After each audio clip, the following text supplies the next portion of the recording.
Yang berhormat Kajang dan Yang berhormat Dengkil ada membangkitkan tentang pembinaan apartmen The Louvre di Kajang. Sekali lagi, pendirian kerajaan negeri, kita senantiasa mendengar keluhan dan bantahan yang dikemukakan oleh pihak Persatuan Penduduk ataupun wakil penduduk. Baru-baru ini pun Seri Serdang ada minta saya 2 hari yang lepas semalam untuk menerima memo bantahan pembinaan kondominium di Taman Seri Serdang yang dibangkitkan. Saya bertemu dengan wakil-wakil penduduk yang berkenaan dan menerima memo ini untuk kita teliti dan mendengar keluhan rakyat yang berkenaan. Sama juga dengan isu pembinaan apartmen The Louvre ini di Kajang, di Bangi sebenarnya, dalam Dun Bangi. Saya sendiri telah menerima beberapa memo daripada yang dipetua PIBG yang berkenaan dan kita telah mengambil langkah-langkah proaktif untuk melihat bagaimana kerajaan negeri boleh menimbangkan bantahan yang dikemukakan. Saya sendiri telah menghubungi YDP MPKJ untuk melihat bagaimana PBT dapat menyemak semula sesuai dengan bantahan yang berkenaan. Dan beberapa pindaan telah pun dibuat sebenarnya hasil daripada bantahan yang berkenaan. Tetapi bantahan masih lagi dikemukakan dan saya telah memberitahu Yang Berhormat Kajang dan juga Yang Berhormat Bangi, kita akan terus meneliti bantahan tersebut. Cuma bagi pihak kerajaan negeri, saya perlu memberikan fakta yang sebenarnya supaya tidak timbul tohmahan dan fitnah terhadap yang dipetua Majlis Perbandaran Kajang ataupun mana-mana pegawai kalau tidak ada bukti yang sahih. Saya tidak mahu bantahan ini diseliputi dengan fitnah dan tohmahan sehingga kita tidak boleh mengambil keputusan yang adil. Saya nak maklum kepada Yang Berhormat Kajang dan Yang Berhormat Dengkil, kelulusan kebenaran merancang bagi pembinaan The Louvre ini telah diluluskan pada 11 Jun 2014 atas tapak berkeluasan 3.61 ekar setelah permohonan tersebut mematuhi garis panduan perancangan Negeri Selangor dan rancangan tempatan MPKJ serta mendapat sokongan jabatan teknikal terlibat termasuk LLM. Tanah tersebut dikategorikan sebagai zon guna tanah komersial dalam rancangan tempatan MPKJ yang membenarkan pembinaan apartmen perniagaan. Pihak majlis telah meluluskan Pelan Infrastruktur pada 17 Disember 2014 yang mensyaratkan pemaju mematuhi syarat-syarat yang ditetapkan oleh Jabatan Teknikal termasuk syarat yang ditetapkan oleh LLM. Seterusnya, pihak majlis telah meluluskan pindaan Pelan Infrastruktur pada Januari 2015 dengan mengambil kira kelulusan reka bentuk jalan keluar masuk ke pembangunan tersebut yang diluluskan oleh Yang Berhormat Menteri Kerja Raya melalui surat bertarikh 17 November 2014 kepada pemaju. Sebenarnya di sinilah timbul kekeliruan kerana pihak yang membantah mengguna dan merujuk kepada kelulusan awal yang bersyarat. Tetapi keputusan muktamad Yang Berhormat Menteri Kerja Raya diberikan hanya pada 17 November 2014 yang menentukan reka bentuk jalan keluar masuk ke pembangunan tersebut.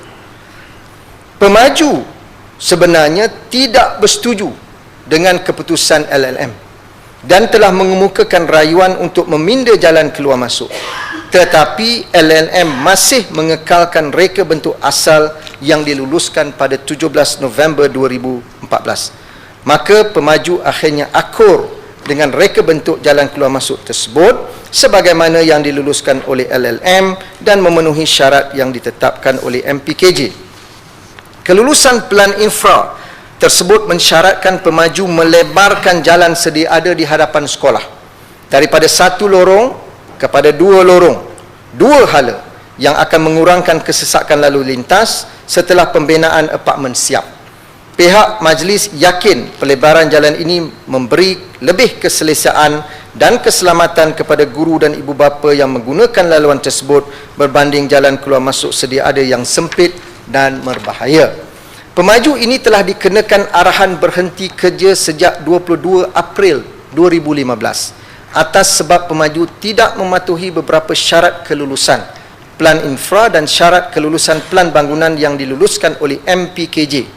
Pemaju juga telah disyaratkan untuk membina jalan masuk berasingan ke tapak pembinaan dan mengemukakan pelan kawalan bunyi bising semasa pembinaan dijalankan sebagai syarat tambahan setelah pihak majlis menerima memorandum bantahan daripada PIBG Ma'had Hamidiah Kajang pada April 2015. Yang ini yang saya nyatakan tadi, bila kita terima memo bantahan itu, saya telah menghubungi yang di-Pertua Majlis untuk menyemak semula dan meneliti bantahan tersebut, dan inilah pindaan-pindaan dan syarat-syarat tambahan yang telah dikenakan terhadap pemaju. Dan arahan berhenti kerja tersebut telah ditarik balik oleh majlis pada 4 November 2015 setelah pihak majlis berpuas hati dengan pembinaan jalan berasingan untuk pembinaan dan pematuhan kepada syarat-syarat lain yang telah ditetapkan. Apa yang nak saya nyatakan di sini ialah sebarang bantahan yang dikemukakan oleh penduduk akan diteliti oleh kerajaan negeri. Kita tidak ketepikan begitu saja. Dan saya memberi jaminan sekiranya ada bukti-bukti baru yang dikemukakan, saya akan pastikan pihak majlis mematuhi syarat-syarat dan undang-undang yang sedia ada. Yang kita tidak terima ialah sekiranya ada elemen unsur rasuah, salah guna kuasa yang dalam memberikan kelulusan. Ini kerajaan negeri tidak akan kompromi dan kita memberi jaminan tindakan akan diambil. Namun ianya mesti diasaskan kepada fakta yang tepat dan bukan tohmahan dan andaian. Itu yang saya nak beri jaminan. Dengkil. Terima kasih Yang Amat Menteri Besar di atas penjelasan yang telah diberikan berkenaan dengan projek The Love ini. Saya mohon jasa baik Yang Amat Menteri Besar agar rayuan daripada jawatankuasa bertindak projek ini, bantahan projek ini, untuk menemui sendiri Yang Amat Menteri Besar supaya Datuk Menteri Besar boleh menerangkan dengan lebih lanjut, dengan lebih jelas, supaya segala kekurangan yang timbul ini dapat diperjelaskan, dan supaya juga ramai yang telah pun menandatangani petisyen bantahan seramai 40,000 orang secara online dan sebagainya dapat juga dilihat dan diteliti dengan Yang Berhormat Menteri Besar sendiri turun berdialog ataupun bersemuka dengan jawatankuasa bertindak. Itu mohon jasa baik daripada Yang Berhormat. Bukit Antarabangsa.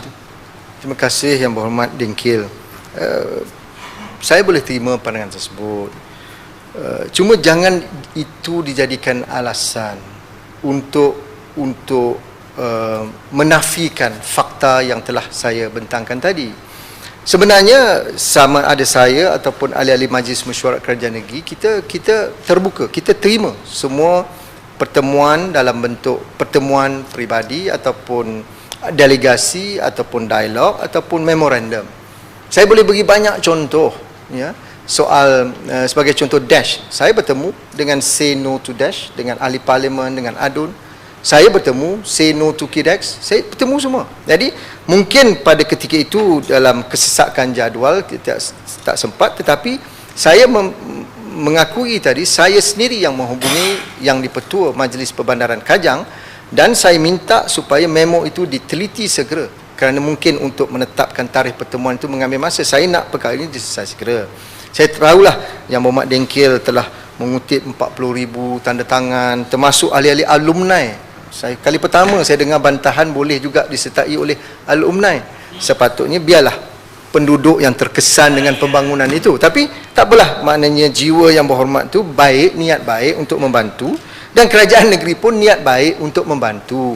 Cuma jangan timbulkan suasana yang tegang dengan emosi yang tidak dapat menyelesaikan apa masalah. Saya di sini untuk menyelesaikan masalah setelah mendengar bantahan, dan itulah jaminan yang saya berikan kepada Yang Berhormat Kajang dan Yang Berhormat Bangi, supaya biarlah kita duduk dan selesaikan perkara ini secara muafakat dan baik supaya pembangunan di Negeri Selangor ini dapat diteruskan tetapi rakyat juga dapat bersama dalam pembangunan yang berkenaan. Itu harapan kita lah.